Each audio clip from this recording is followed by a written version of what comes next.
आज के इस वीडियो में हम डिस्कस करेंगे प्रॉफिट एंड लॉस अकाउंट में आने वाले most important GST sensitive expenses, जहां पर गलती की वजह से आईटीसी लॉस या जीएसटी डिमांड दोनों आ सकता है।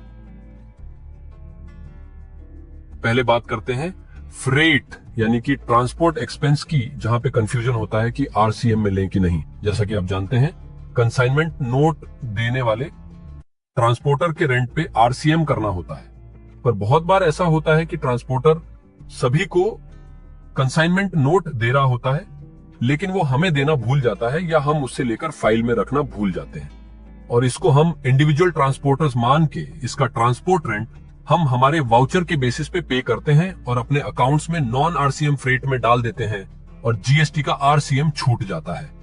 एक और दिक्कत यह होती है कि अगर वो इनवॉइस आपके जीएसटीआर 2B में नहीं आता तो आप समझते हो कि ट्रांसपोर्टर जीटीए नहीं था और आरसीएम पे नहीं करते, लेकिन जिस ट्रांसपोर्ट एक्सपेंस पे आपने आरसीएम पे नहीं किया उसके बारे में ऑफिसर्स तो यही कहेंगे कि आपने कंसाइनमेंट नोट फाइल में रखी ही नहीं, आरसीएम ना भरना पड़े इसलिए, तो वो आपको इस पे भी आरसीएम पे कराएंगे।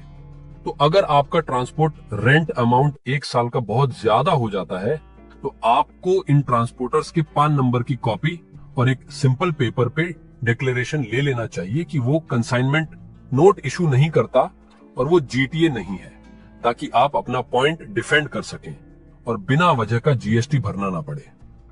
और याद रखिए, 18 जुलाई 2022 से जीटीए का 750 और 1500 से कम फ्रेट वाला एग्जेम्पशन हटा दिया गया है।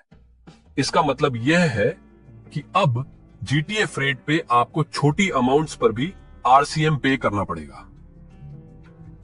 आप अगर किसी सिक्योरिटी एजेंसी से सिक्योरिटी गार्ड की सर्विस ले रहे हैं और वो एजेंसी नॉन कॉर्पोरेट एंटिटी है, जैसे कि सोल प्रोप्राइटरशिप या पार्टनरशिप फर्म वगैरह, तो आपको उसकी सर्विस पर भी आरसीएम पे करना होता है।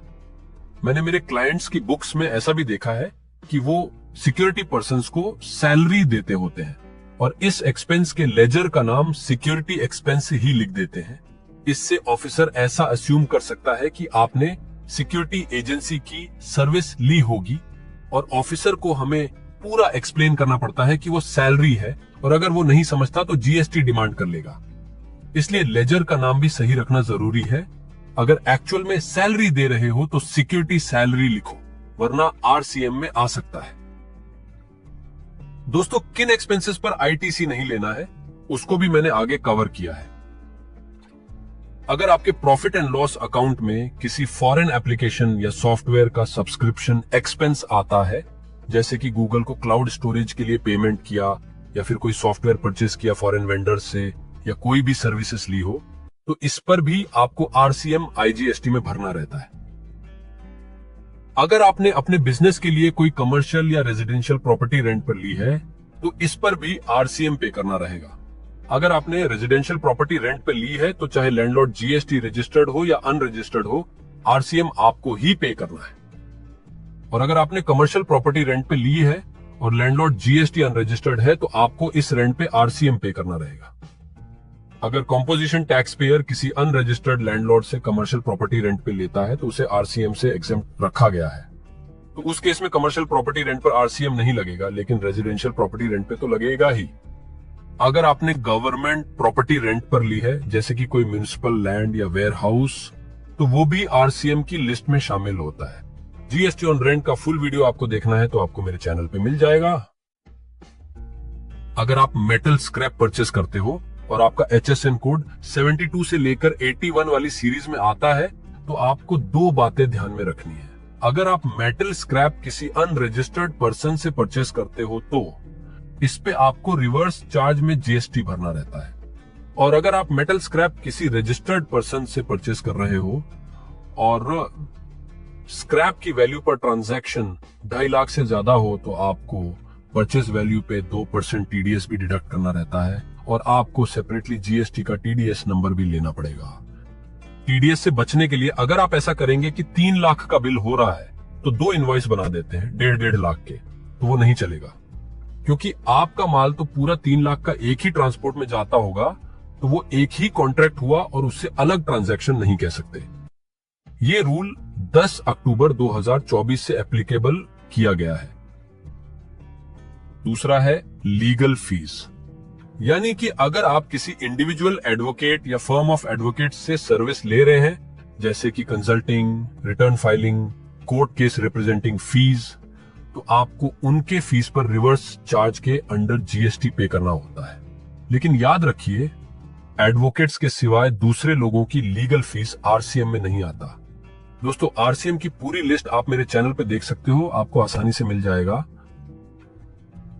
अनरजिस्टर्ड एक्सपेंसेस जैसे कि job work, commission expense, professional fees, दूसरा कोई रिपेयरिंग या स्पेयर पार्ट्स एक्सपेंस, कोई भी ले लो। आपको एक बात याद रखनी है, जैसे कि आपने किसी एक अनरजिस्टर्ड पर्सन से इनमें से कोई सर्विस का कॉन्ट्रैक्ट रखा हो और साल का एक्सपेंस 20 लाख से ज्यादा हो जाता है, तो उस व्यक्ति को जीएसटी रजिस्ट्रेशन लेना पड़ता है।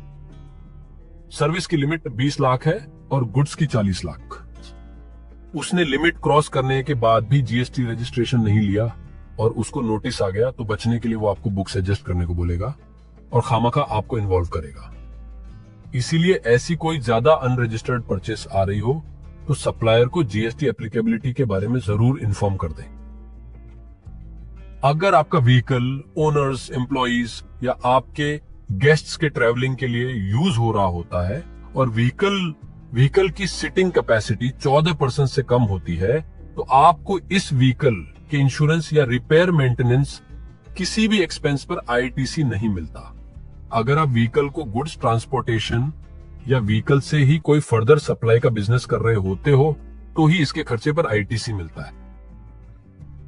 सेक्शन 17(5) के अंडर ओनर या एम्प्लॉइज किसी के भी लिए किए हुए फूड, टी, स्नैक्स जैसे एक्सपेंस पे आईटीसी नहीं मिलता। यहाँ पे एक ही एक्सेप्शन है कि अगर किसी लॉ के अंडर आपके बिजनेस को कैंटीन वगैरह मेंटेन करना कंपलसरी होता है तो ही इन खर्चों पर आईटीसी मिलता है। उसी तरह से ओनर या एम्प्लॉइज किसी का भी हेल्थ इंश्योरेंस प्रीमियम या लाइफ इंश्योरेंस प्रीमियम पे किया हो, उस पर लगे हुए जीएसटी की आईटीसी नहीं मिलती। यहां पर भी सेम एक्सेप्शन है कि अगर किसी लॉ के अंडर आपके बिजनेस को एम्प्लॉइज का इंश्योरेंस लेना मैंडेटरी होता है तो ही इन खर्चों पर आईटीसी मिलता है।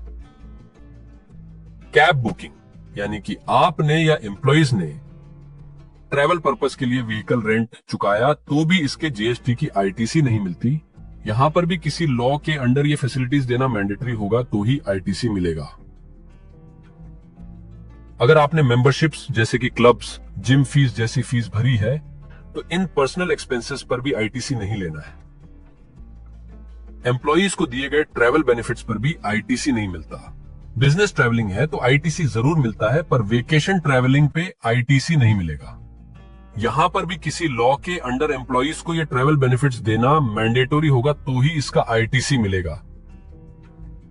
सेक्शन 17(5) के मुताबिक अगर आपने ऑफिस या बिल्डिंग का कंस्ट्रक्शन, रिनोवेशन या रिपेयरिंग करवाया है और उसका एक्सपेंस एसेट में कैपिटलाइज होता है तो उन एक्सपेंसेस का आईटीसी ब्लॉक्ड होता है। यानी कि छोटा मोटा रिपेयरिंग अगर प्रॉफिट एंड लॉस में डेबिट होता है जो कि कैपिटल नेचर का नहीं होता तो उस एक्सपेंस का आईटीसी मिल जाता है।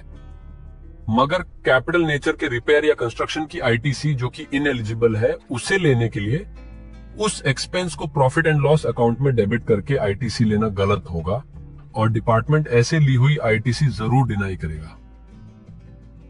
अगर आपके गुड्स चोरी हो गए हो, फायर में डिस्ट्रॉय हो गए हो या आपने गुड्स को फ्री सैंपल्स के रूप में डिस्ट्रीब्यूट किया हो तो उस केस में इन गुड्स की परचेस में मिली हुई आईटीसी को रिवर्स करना होता है।